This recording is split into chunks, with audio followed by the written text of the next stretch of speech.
Hi, everybody. It's the Plant-Based Business Hour. I'm Elysabeth Alfano, CEO of VegTech Invest. Happy to be here with you today. I'm very excited. I'll be heading to Climate Week in New York next week. It'll be my first Climate Week, and it is madness. It is really Willy Wonka's factory. I mean, it's just madness. So many meetings, so many parties, so many dinners. I'm very excited to have the Regen Ag conversation. I've maybe mentioned it here before. It was kind of a side note maybe 3 years ago and has now really surpassed any kind of plant-based diversified proteins conversation and really taken a more holistic approach. I'm very excited to be on those panels and part of those conversations. Of course, I have my perspective, bringing diversified proteins and food systems transformation to it and the math behind it that supports this. But I'm interested in where we overlap. The 80% of really, not monocropping and regenerative ingredients and more diversification in the protein area, which naturally means more for diversification in the farming area, in the soil area, and all these benefits that we can reap together. So I'm very excited to be included in these regen conversations and part of that. And I'm very excited for the fall. It has been very, very, very busy. So with that, I'm going to bring on my guest today. He really is an expert in the manufacturing arena. He was a guest maybe 2.5 years ago, and oh, how the world has changed since then. And really one of the hurdles with the diversified protein arena is that when there was such a huge upswing in 2018, 19, 20, 21, the manufacturing to support it wasn't there. Had we had more manufacturing capabilities in 2020 during COVID, when everyone was focused on their health, would we have retained more diversified protein users today? Had we been able to manufacture more? Let's find out the answers to these questions and where the sector is headed when I bring on my guest, David Ziskind, who is the founder of Mach Global Advisors. Am I saying this correctly? You got it, Elizabeth. That's wonderful, David. Thank you for being with me. I'm excited to see you again on this show. Yeah, likewise. Thanks so much for having me. And I'm looking forward to hearing from your experience at Climate Week next week. Yeah, I'm very excited about that. I, for a long time, have been focusing my efforts outside the bubble. This podcast is maybe that one exception, but I usually spend my time speaking to Wall Street, finance, regen ag. I want to be a part of bigger conversations. This sector is a small part of it, but I like to be part of larger conversations. So I've been spending my time there. And I think this, and I've said this before on this show, maybe you've heard me, I really think as we gear up for 2025, it's going to be the year of food systems transformation, primarily in a nutshell, because to get climate impact, the cheap and fast and easy lever to push on is food. Costs a lot less to give people diversified proteins with the tech already there, basically, than it does to, let's say, re-electrify the grid for all electric vehicles for the United States. So I'm very excited about what progress can come when there's more money coming into the sector, which I anticipate is 2025. And I anticipate this because people want the climate impact. I may be wrong, though. So I'll defer to you a little bit. Before we dive into manufacturing, you saw my opening question of like, shoot, had we had more manufacturing capabilities in 2020 when the world wanted plant-based and plant-based only, would we have retained more people today? The flip side is, had we had more manufacturing capacity, would those be stranded assets today? So maybe you can walk us through, the question is twofold, where you see the sector headed and what role manufacturing plays therein at what time? Like, when is a company really ready for manufacturing and scaling that? Elizabeth, I think that's a great question. And I think you really framed it well from what happened if we had all those assets and then what happened if they became stranded, right? Because I think this is a challenge that a lot of companies run into is, what do you do if the product doesn't take off, if what you're manufacturing doesn't take off? And conversely, what happens if it takes off and you can't satisfy the demand that's out there? So, being able to manufacture, being able to make something is so critical, so crucial. Yeah. So let's maybe take a look down memory lane before we look to the future. So I think like Wicked Kitchen, they now have that stranded asset in Ohio, a large manufacturing plant that they never really were able to get up and running in full. And so, what kind of decision-making tree must the leadership team go through to decide when is it time to put that capital outlay out there to build your own manufacturing plant, and when is it best to co-manufacture, even though that has its own risks? A co-man could steal IP or get rid of you at any time according to their mood of the day. I mean, it's not like a co-manufacturer is a slam dunk. That's a great point, and I've run into a lot of people, especially initially, say, "I'm just going to go to a co-manufacturer. I can go to a co-packer, I can go to a co-man, a tolling manufacturer, and they're going to be able to manufacture whatever I need.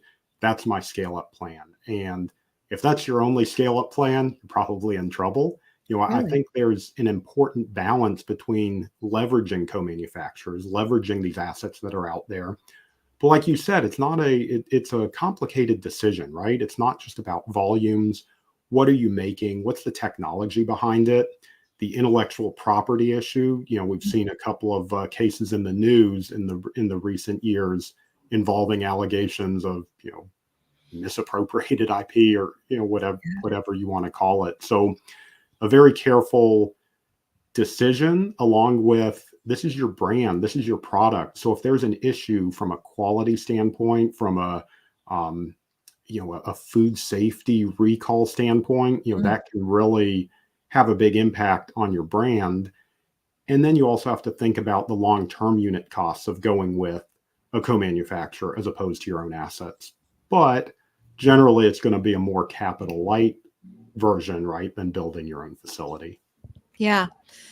Yeah. So the cap light is what's so attractive to people. And so not only do you keep that, you avoid keeping that on your books, but you also pay less at the outset. It's just that you don't have much control. Is there a number in your mind when you say, you're hitting this number of units sold, or you're hitting this kind of revenue, it's time for you to graduate away from a co-man? Is it anything as linear as that, or really you have to look at all the aspects together? I really think it's a holistic picture. I wish, there was a very simple, this is the break even point, this is when I should make the transition. But I think you have a lot of different things to consider in there. So it's not it's not as straightforward as a linear flip the switch. I pass this point, go this way versus go that way. So when we spoke a couple years ago, you were with, and I always pronounce this incorrectly, Black and Veatch. Black and Beach, that's right. Wow, God, that's rare. Okay, Black and Veatch. Now you've gone out on your own with Mach Global Advisors, and I believe you do more than the plant-based sector. You're looking at food systems in general. Is that correct? Food systems in general, and even broader manufacturing. Oh, okay. I didn't realize you did manufacturing beyond food. Great to know. Okay, well, let's stick to the food for this conversation. And it doesn't have to be plant-based only, just food in general. What are you seeing out there in terms of those coming to you as a consultant? Are they just working through this decision? Should we build a manufacturing plant or should we go co-man? Or are they looking to you for where our sector's headed, this kind of consulting? A little bit of both. So certainly have some inquiries, looking for what's going on in the market. What are some of the broad-based trends that we're seeing out there? But then, how do you manufacture? How do you go forward? How do you reduce risk on your capital projects? I think that's the one theme I'm seeing over and over is, how do you reduce risk on your decision once you've made your decision, on reducing risk on your actual execution of your capital project? And that's really where I come in. So I've been in the food and beverage space, primarily traditional food and beverage space, for 20 years now, and working on helping companies scale up, whether it's food or other manufacturing processes. Hmm. And maybe you could answer that question for us about reducing risk.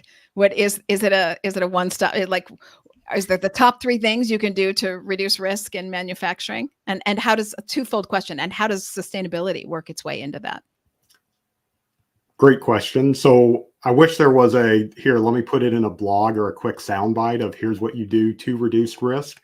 But in general, I'd say anytime you take the opportunity to go through project planning, advance your project planning, build your execution plan. Again, it comes back to make a plan, go through the plan.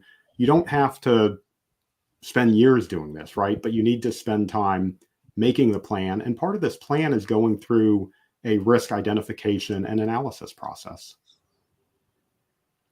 Okay, so in this way, I'm just sharing the screen for anybody who's listening on audio, and you can always go to Mach, M-A-C-H, globaladvisors.com. And I see the general consulting practice here on the homepage, which is so great for people to see.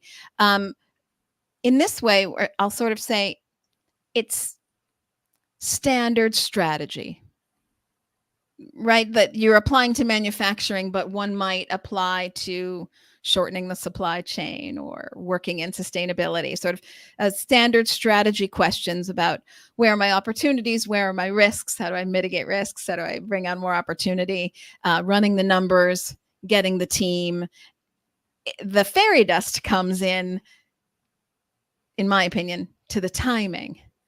It almost doesn't matter how much money you spend. Of course it does, everyone. Of course it does. But if you are in a huge upswing, I mean, as long as you nail that timing so that your outlay meets consumer demand, it seems like that's where the fairy dust is. Have I got that right? So I think a couple of things I just wanted to hit on. So what I focus on is not just on the strategic side, but also the tactical side. So, let's make a plan, but then let's, roll up the sleeves, get in here and figure out how to execute it and actually execute it. Okay. So sort of both sides of those, balancing that strategic and tactical piece. Yeah. But so I think in terms of timing, you have a great question there. And ideally, yes, I mean, you would love for your upswing to be at the exact time the demand hits and when you're producing, when your line is commissioned and ready to go and you're shipping product, it's right when the demand hits and you don't have any idle time. And, I think it's not sure I've ever seen everything come together perfectly, right? You're either going to be leading a little bit, you're going to be lagging a little bit, but you need to figure out how to have those right assets, how to right size the facility. And we're even seeing in the news, you've seen several cases of companies who have built assets and they overbuilt for whatever reason, either strategically or otherwise, and now they're looking to fill that capacity. So definitely a balancing act of, let's not back into a corner, let's not build too small or too constrained where you've outgrown it as soon as you started up. But especially in a, more capital challenging environment, maybe, how do you right size that to have the right size, everything you need, allow the appropriate growth, but not have so much that you're, probably the worst thing to have is you have all these idle assets that you may not use for a period of time. So now the gripes I hear from this particular sector, less regen, but this sector, diversified proteins, is that there aren't enough co-mans. And so one might think that it could be possible to, almost like a real estate person might build 3 apartments and have the buyers already lined up so that they kind of know who they're selling to once they've built the condos.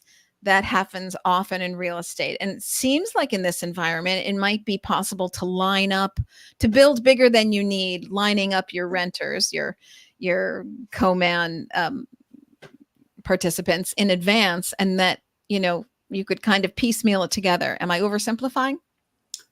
I think if you could get everything positioned accordingly and you didn't have anyone, pull out of a contract or Sure. whatnot, I think that would be great. We're seeing a few players in the industry, I think, try to do exactly that. The other challenge we have to consider is a lot of this production is purpose built. So, it may not be as general as as a condo that you can just change the finishes to, for example. Maybe you need a particular size, maybe you need certain equipment, maybe you have certain, utility requirements. So I think certainly there is a good strategy of, if you're going to build it, and particularly if you're going to build larger than you need, or, have a possible gap in demand, certainly I think you would want to see who else is out there, see who might want to use that capacity. But I think this space is also very fluid, and I think there are changes that occur within there. Yeah, sure. Of course, it's a very dynamic field. So what are you seeing in terms of the clients coming to you? What kind of food is in demand for manufacturing? Who's got the most cash and demand at the moment? So I think certainly the large conglomerates, are sitting on a lot of assets, a lot of capability, a lot of that engineering know-how, and have the Mhm. capital to advance certain things. What I'm really excited about is, I don't know if you saw, and in fact, just this past Friday, the Department of Defense announced another round of grants. So one of the things I'm excited about is seeing some of this new capital come into planning. So the Department of Defense, through the it's their Distributed Bioindustrial Manufacturing Program, Yeah. DBIMP. So through this past Friday, they've announced 25 awards totaling $42 million 25. Yeah, great. to plan next stage facilities. Now, they're not just all food. There are, I think, the 5 different Fs are focused on, but especially in this recent round, I think there were 4 or 5 food companies in there. So I was pretty excited to see there's interest in planning, there's interest in figuring out, how do we get to the next stage? What does that look like? And part of that planning process is figure out, what does your facility look like? Can you repurpose an existing facility? So I think the other thing to consider with this interesting economic cycle is, are there distressed assets or idle assets out there that can be repurposed? May not be perfect, but can you get most of the way there and start with something? Hmm. Yeah, so much to unpack there. So the first round, I believe it was the first round, saw food company The Better Meat Co. get $1.4 million from the Department of Defense. We talked about it on the show, and then I talked about it on social media, how excited I was for The Better Meat Company. I know Paul Shapiro has been on this show a bunch, but I was more excited that the Department of Defense could see through the logic that food is an issue of national security, and the food system dependent on animal proteins as it is today is not secure. We saw it fall apart during COVID, and you're going to have to diversify those proteins to make other protein sources than animal, because animal is so natural resource intensive. You're getting 25% more people on the planet, going from 8 billion people to 10 billion people, according to the United Nations, but you're not getting more land and you're not getting more water. So you're going to have to feed people. And it's an interest of national security to the US to feed other people outside the US so that they don't come here looking for food and water. So, you want the whole globe to be in balance. And therefore, as China gets a middle class, India gets a middle class, Africa gets a middle class, and they all want higher proteins, you're going to have to give them something to keep world peace, if you will. This is an oversimplification, but just to get the point across, I'm so excited that the Department of Defense is seeing that logic. So of the 5 food companies, if you can share, this is unfair to you, so it's off the top of your head. You probably can't remember them all, but any of that you can remember, I'd love to mention here. So I think the recent ones I saw, I believe Air Protein was on there. Oh yeah, Lisa Saw Air Dyson, been on this Protein show. on there. Wait, which one? Air Air Protein? Protein. Yeah, Lisa Okay, yeah, Dyson. yeah, To plan a facility. Of course, they're capturing, right, air, or the carbon dioxide from air, and making a protein that's right. flour. I Yeah, believe. reverse engineering carbon dioxide back into, yeah. There you go. Was it C16 Biosciences? Great. Doing a oil, I believe. Yeah. Who else was on there? Um, is it Onego Bio doing Okay. they're doing the egg protein, right? Or the I forget what it's called. I think it's a protein that's in eggs. And then I think I saw Savor Foods on that list as well, working Yes. on the fats angle. Yes, yes, yes, yes. Really very, very exciting. And something that we've talked about this show as well is, um, you know, it's it's going to take blended capital. So it's going to take government money, philanthropic money. We've seen Bezos Earth Fund put money into places like North Carolina State University, building out their manufacturing, their diversified protein, sustainable protein center, Bezos Sustainable Protein Center. So philanthropic capital, government capital. And what I'm excited to see here is more than just, let's say, money through a farm bill, which often this sector doesn't even get, or money through the Inflation Reduction Act, which we didn't really get either. But there was a bold goals, which was just the goals. It wasn't actually a plan for money. On page 20, the bold goals of biomanufacturing from the Biden administration talked about plant-based innovation, cultivated meat, precision fermentation, biomass fermentation, algae, other sources of protein, and building that out kind of in two-step, if you will, in my opinion, to the semiconductor industry.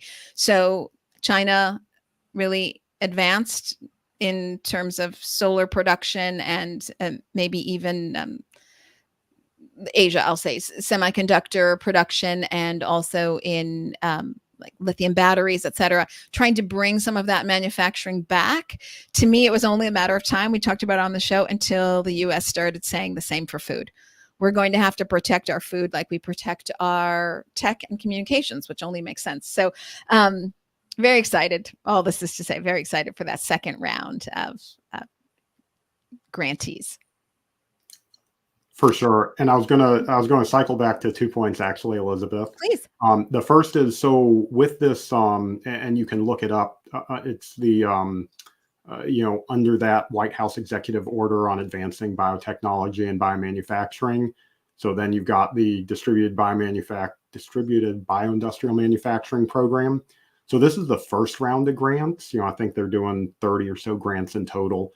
But behind this is additional funding to actually execute on one or more of these projects. That's what's fascinating to me. I think it's up to $100 million. I don't recall seeing the details as far as what portion of that is, loans or guarantees or whatnot, but it's interesting to me and promising to me that there is money behind this, right? So this is just the first stage. This is just the planning, figuring out what is that next stage. How do we build this out? What does this look like? And then there's money behind it.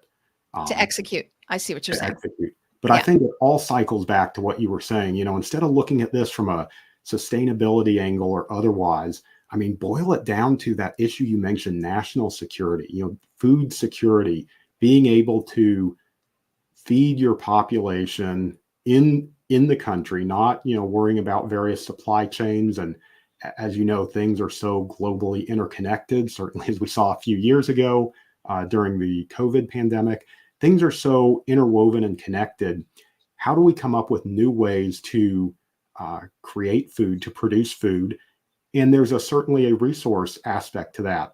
What happens when, cities are having trouble getting enough water, right, to serve their just their human population, let alone for agricultural, farm or animal or otherwise. So I think it really comes down to that national security piece. And if I had to guess, that's really where a lot of this has come from. I mean, listen, the sustainability angle is great. And I think sustainability is certainly very, very important. But we got to look at the cost angle. And then again, back to this national security. How do we make sure that we're not dependent on someone else for whatever ingredients, imports, whatever it is? How do we make sure we can manufacture in the United States? Yeah. The last thing you want to do is be dependent on someone else for your food. And you certainly don't want to be in the back of the bus on food innovation. Right now, we provide China with quite a bit of food, live and dead pigs, actually, and other things. So, very hard for them to take a strong stance in trade against us when ultimately we have the final say. We control their food. Nobody wants to be in that position. I want to circle back on what you said about, the sustainability angle. Hey, that's a good one, but really focusing on national security. I think the beauty of it, and this is what brings me back to my original statement, was that 2025 is going to be the year for food. The beauty of it is that those two things very quickly become one and the same. So the way you protect your national security interest in food is to better manage the natural resources that you have: land, water, quality of air even comes into play here. That quickly becomes biodiversity loss mitigation, deforestation mitigation, protecting these natural resources so that you don't overtax them and you can no longer feed everyone because you've overtaxed your natural resources. So you need diversified proteins. But in not overtaxing your natural resources, you get sustainability, less deforestation, less biodiversity loss. So this is food's magic pill, if you will.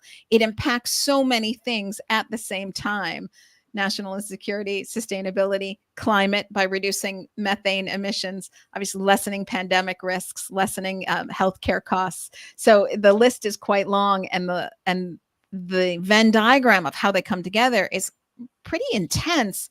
So back to blended capital.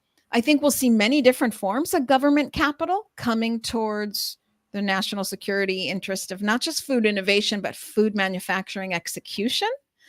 And then I think we'll see more philanthropic capital. And definitely when I'm going to Climate Week, I'm on the finance panels, finance and regen. And when I'm on regen panels, I'm on the finance aspect of regen. And that's all about how do we keep our Wall Street money flowing sustainability in a sustainability way such that we don't over deforest and cause biodiversity loss. So it all quickly comes together. I think the lacking thing here of late is the VC capital. So VC capital kind of dried up. Where are you seeing, I guess for the large corporations, you said they're sitting on some assets and some capital. I guess they don't need VC money. So really the leaders in the space now for food are the large conglomerates because they've got the money. Is that right? I think so. I think the challenge from a VC standpoint, and as you know, I'm not a finance guy, right? I gotta look to others for a lot of that. But I think, and certainly we saw a few years ago, a lot of VC money pouring into this space, especially new foods, alternative proteins, and other ideas. I think we have to keep in mind food manufacturing, food in general is generally capital intensive. Right. Generally low single digit margins, perhaps. So, and even at the end of the day, if you want, this is not a tech play. So it's not a tech play or a licensing or an IP play, at least not predominantly. You can't eat any of those things, right? And at the end of the day, you need to be able to, food's about eating something. So I think, again, not really sure, but I think maybe VC funding specifically for food companies, I'm not sure if that's, I don't think they'll get the VC sized returns that maybe were expected. Certainly not like out of the tech industry. Yeah. What remains to be seen, and what I think is rather interesting, is if we'll have this new sector of food tech type returns. So not as slow and turtle-esque as consumer staples, but definitely not a big tech play, but maybe some kind of hybrid therein. So consumer staples usually getting, 1 to 2 times return. You'd be really lucky if you got 3, but you won't get 3. So, but maybe there's some hybrid in there that it's more advanced than that, but less than big tech. Some of this remains to be seen. I see, again, VCs maybe having been the most burned, that they're still reticent to deploy capital, but I'm looking at institutional investors on Wall Street and sustainability, natural resource management, biodiversity management, carbon footprint, all subjects that I couldn't get anyone to talk to me about a year ago. The World Bank started talking about it at COP28 in December. And in the last 3 months, I've been asked to speak on so many panels or have one-on-one meetings with so many different investors who are interested in this topic in particular. So it's exciting. So where do you see us going from here? Good question. Looking to the future, and always a challenging one, because I always imagine someone looking back at this, years later and saying, well, that's not what really happened. Yes, of course. Sure. Yeah, you've got like 5 years of plant-based business hour episodes where you could say that didn't happen.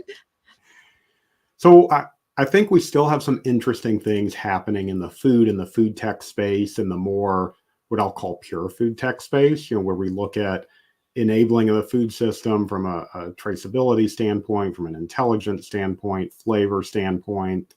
Um, Certainly the ingredient space, I'd say I'm most excited about because I think that really blends, uh, no pun intended, really blends everything together where you have, for example, a new protein product or a new protein powder or whatever it may be, and you can use it in an existing product and it provides some benefit, whether it's lower cost, more protein, more sustainable, something like that. But you're in an existing product, so it's already effectively been accepted by consumers. Yeah. You're making an incremental change.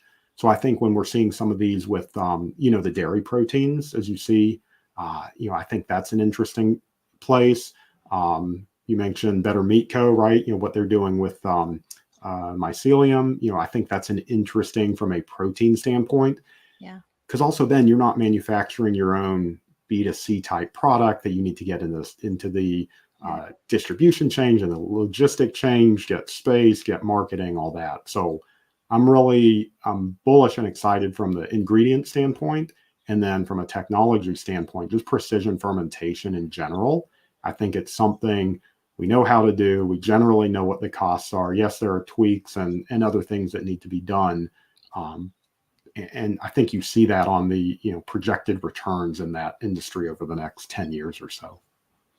I thought we'd be further along, honestly, with precision fermentation. Mark from Liberation Labs has been on this show. Huge fan of Mark's. And I know he's doing great work out there in kind of the rural Midwest and working with universities and their IP and working with farmers and getting, what you really need for precision fermentation to work and cultivated meat as well. So that inexpensive sugar media to really advance the growth of the proteins. But I kind of thought we'd be further along. Do you think that's a capital holdup or is it a tech holdup? I think I see it a little more on the capital side. I'm a little surprised, particularly a couple of years ago when funds were really flowing into the space. I feel like it was wide open. I don't feel like there was a lot of focus on manufacturing, on how to make it. There was a focus on the technology. I think people, I was used to being pushed to the side, right? When I was like, hi, I'm here to talk about manufacturing and infrastructure. And it's like, get out of the way. We don't want to talk about that. So to your question, and again, hindsight always being 2020, right? You're always right when you're looking back and saying what we could have done or should have done.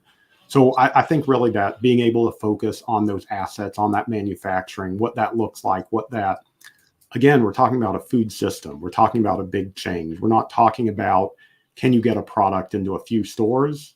Don't get me wrong, that's great, but that's not providing systems level change and certainly not hitting our national security, climate, and sustainability pieces. So what I am excited about moving forward, though, is I think we've now had this almost flipped focus. There's a lot of interest in manufacturing, in the infrastructure. How do we make it? What does it look like?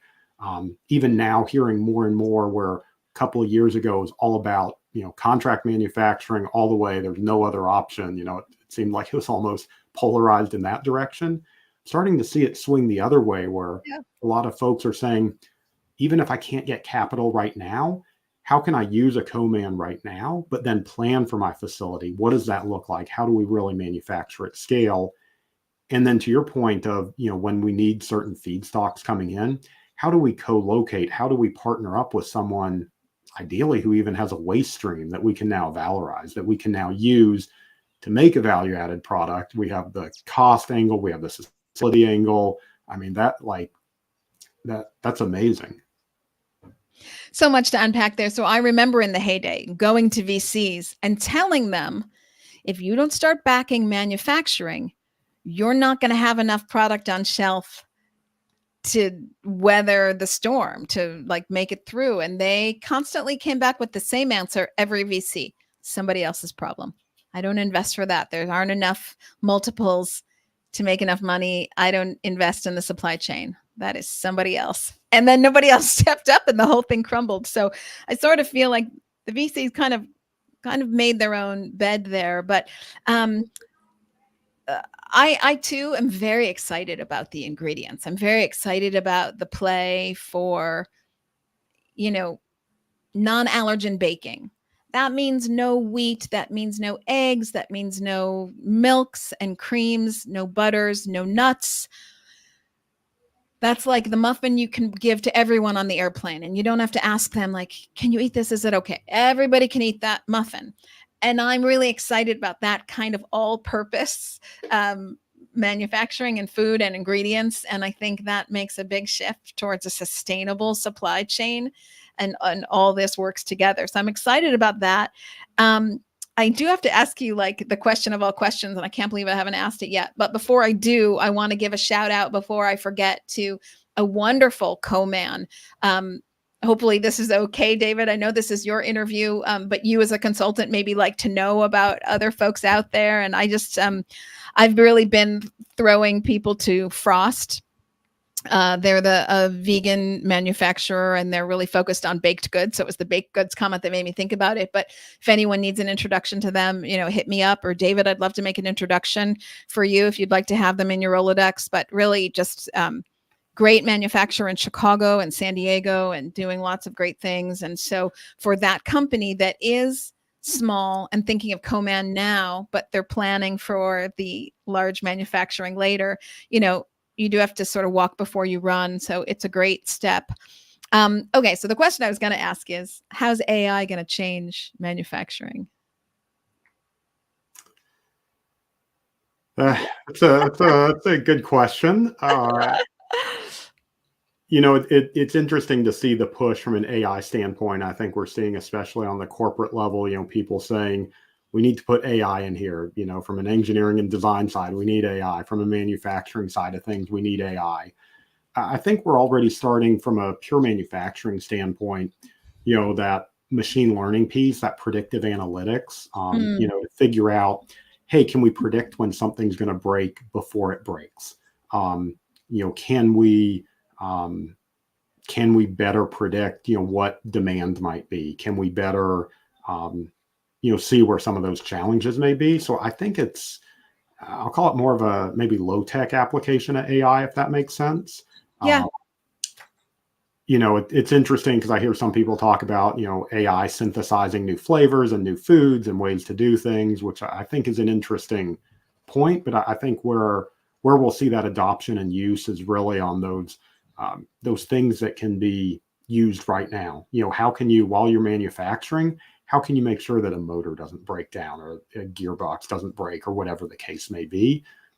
That to me is where there's the most power, quickest return and application, I would say, on AI in manufacturing. Yeah, this in the end might help margins.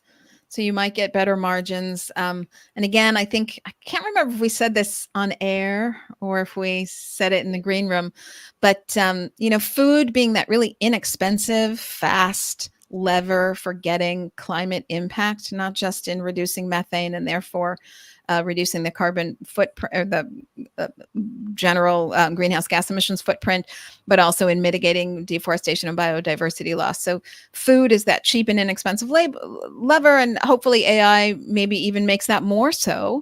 What I think I'm excited about, I remember 2.5 years ago, people were telling me it's not just the capital to build the manufacturing plant. It's then who's going to run that manufacturing plant? I'm running a food business. I can't be running the manufacturing plant. And the problem is no one else will either. They couldn't find the person who wanted to give up their Saturdays and Sundays and be on call around the clock 24/7. And AI may be a great input there to ease up on the pressures of finding that general plant manager. Certainly. I think that's an interesting point. And even thinking about, now that you said that, back to the manufacturing process, especially when you're in a batch process or something, that needs to be continually tuned or monitored or whatnot. I think there are some applications on AI. How can you more effectively do that? I wouldn't say necessarily to replace labor, because the past, whereas at first you saw a lot of automation and interest in, how do you save cost? Now it's a necessity, not being able to have that labor. Like you said, someone doesn't want to come in and, work 24/7 or work the back shift, right? So how do you do that to make sure things continue from a process standpoint? I think is very, very applicable. Yeah. It's one of the reasons why I love to do this show, because if I look at the news, it's such a negative outlook. But not on this show. This show's like hopeful all the time. I mean, I just think all the things we've talked about here makes manufacturing more streamlined, makes it less expensive. We see more capital. I'm the only one like singing the song of like, it's okay, the sector's coming back. Not in full. I mean, diversified proteins really kind of taking its place in a larger food conversation. All hands on deck apply. At least that's how I'm always speaking when I'm speaking globally. But I think we don't feel it quite yet, but all the signs are there that there's money starting to come into the space. That still has yet to be seen in a major way, but the logic is there. I can see governments connecting the dots globally. You see the Department of Defense connecting the dots. This is why I'm so excited about these press releases. The money that, Paul Shapiro got at the Better Meat Company, $1.4 million. Is that changing the world? No, not exactly. But the fact that the Department of Defense now gets it and they're continuing to spend on this issue, Paul being just one of now 6 food companies. So that's really exciting. And then from there, the money starts to trickle in. And when the money starts to trickle in from governments, it really encourages Wall Street and philanthropy and even VCs. I mean, there's studies done that when you just invest how the US government funds grants, you have like 1 in 4 chance of having a unicorn or something hit big, as opposed to usually it's like 1 in 100 chance. So, oh my gosh. Okay. Well, as we, wax prophetic about how hopeful we are for food systems transformation really taking center stage in 2025. I wondered if there's anything you would like to leave us with before I ask you a couple of quick personal exit questions. It's a good question. So the final thought I would say is, when you're looking at your manufacturing facility or any capital project, make sure you're spending time on planning. A little bit spent up front from a planning side can save you a large amount downstream. I saw a statistic that said there was a swing between the basically planning and not planning on a facility, good planning process versus poor or none. And it swung the cost 15% in either direction, from a minus 15 to a plus 15. So you could have a 30% swing in what the cost of your project might be. And of course, when you think about that in the hundreds of millions of dollar range, spend a few dollars up front, do that planning. Planning's relatively inexpensive and can be done even during a downturn, even when you're planning for the future. You don't have to go forward with that. It's a lot cheaper and more efficient to iterate on paper ahead of time. Mm-hmm. I'll go ahead and go one step further and say, really try to get an outside opinion. So it's very typical to say, well, we know our business best. And so we're going to put the plan and we're going to, talk to the salespeople maybe and talk, the people selling us ingredients and the people maybe selling us manufacturing, et cetera. And they're kind of our consultants through the process. But I would say really get an independent outside perspective so you can start to know that which you don't know and avoid any blind spots. So of course, can't recommend David enough, Mach Global Advisors. Okay, quick extra questions. What I used to say 10 years for this question, but now I'm going to say like 5, 7, 3. It's up to you. What do you wish you knew 10 years ago that you know now? You didn't prep me for all these. No, I did. No, oh gosh. Thought-provoking questions, Elizabeth. So what did I wish I knew 10 years ago? So I wish I knew more about the rate of change, how things change, whether fast or slow. 10 years ago, if you had told me that the food system was going to change and things were going to happen and there would be new products and new innovations and change like this to address some of these issues, I probably would have laughed at you. So, I wish I knew that there is change and it's not necessarily linear. Yeah, I love that.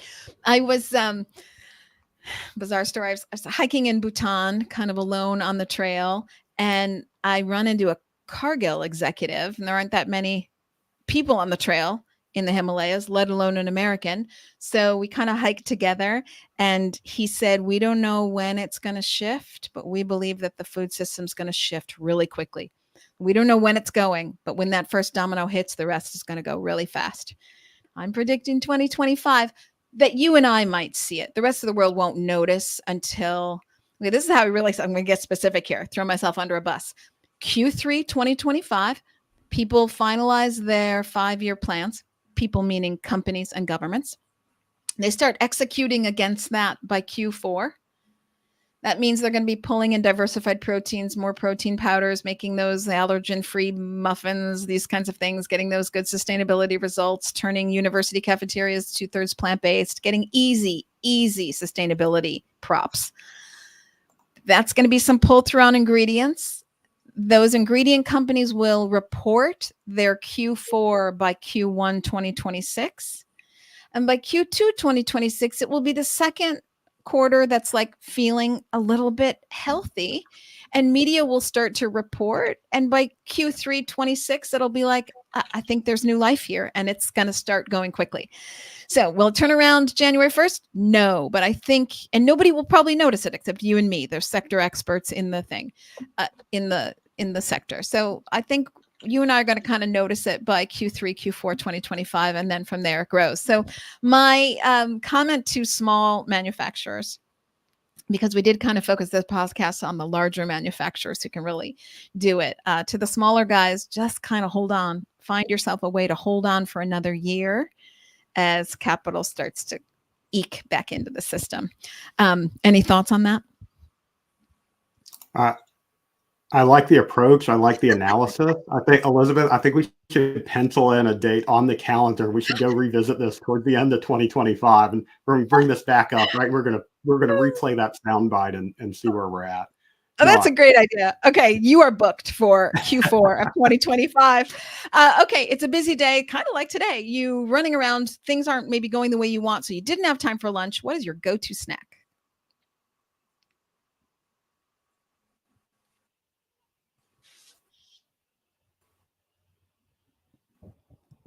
You're breaking up a little bit. Can you hear me okay? Oh, you're really thinking. I actually remember what I said the last time. So I love going with any.